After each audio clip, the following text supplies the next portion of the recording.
We are here at the Kingston booth, Computex 2024, and you can see they've got a bit of a racing thing happening. Let's go check out what it's about. So we're here with our first driver. This is Lightning Fury, and here we have on display some of their new products. So first of all, we've got the Fury Renegade. This is their top of the line RAM, and as you can see here, we get up to 8,000 mega transfers per second. We can also get up to a 96 gigabyte kit. Now, of course, being the higher end model, it does cost a little bit more, but they do have the middle model. So this is the Kingston Fury Beast. This is DDR5, of course, and it does come with RGB lighting. You can actually get this up to 6,800 mega transfers per second. So not quite as fast, but that's where the savings are. And you can actually get this up to 128 gigabytes as opposed to 96 gigabytes. So if you want a little more memory, not as fast, but you can get a bit more capacity. And of course, don't forget, it does come in the black and the white options for those users who want to theme it towards a certain theme. Now guys, this is one of the more exciting features at the show that I've seen. This is actually called Cam2 Memory.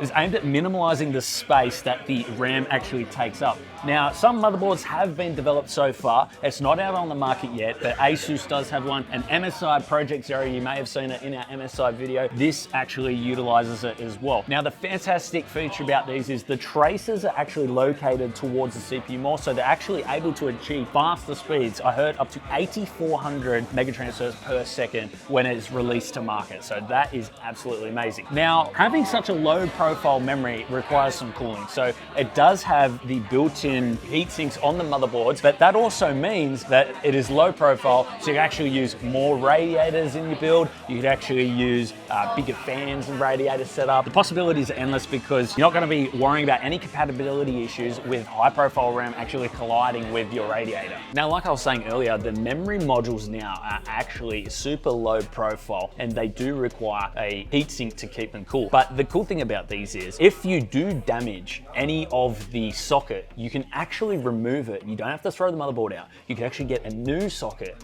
and you can keep going. It's that simple. So these memory modules here are actually going to come out at higher speeds. As I said before, the traces are so much closer to the CPU. That means we can achieve those higher speeds. 8,400 mega transfers per second is what we're looking at upon release. Not only that, but the cost of these is going to be somewhere near a set of a DDR5 kit. So that's actually really good, because also if something goes wrong, you only have one memory module. It's not like you have four and you have to try and find which one is the faulty one. There's just one here, easily replaceable. So I think that's awesome.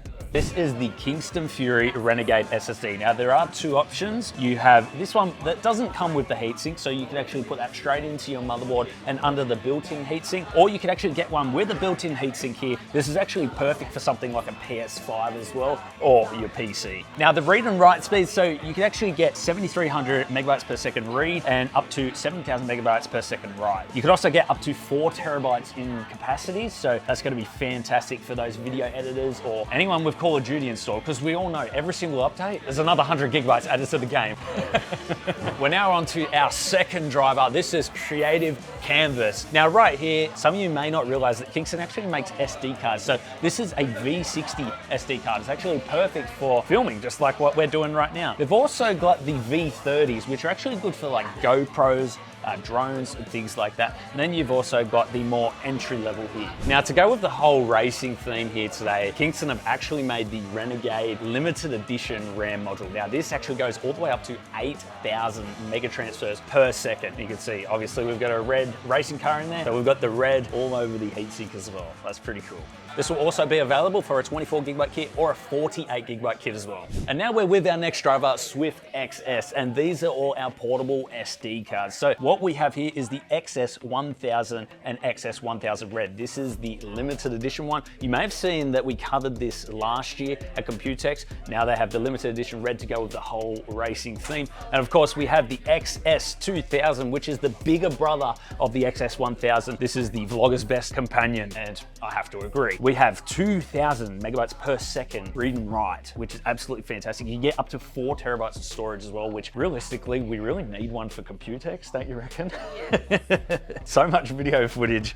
And of course, we do have water, dust, and shock proof as well. And iPhone ProRes recordable. Now, we talked about the specs of the Kingston Fury Renegade limited edition RAM before, 8,000 mega transfers, 48 gigabyte capacity, and also the Fury Renegade SSD. But now we actually get to see them in a racing sim. Now this is the Cooler Master Dyne X, but Kingston actually have them implemented into that PC. We actually had a go. It was the best fun that I have had in quite a while. Okay, so this car here was actually developed by some uni students, and the whole idea behind this is they wanted to run a simulation, put all the technology on there to actually collect the data and take it over to their programs and actually simulate it in real time to actually find out what is the best way to make this drive? How can it drive by itself? Now this is all AI powered. It collects all of the data there. It can tell what the best wind force and pressure is so that it can make improvements, and this is going to actually be very helpful when it comes to racing cars and help drivers understand where they're actually losing out time,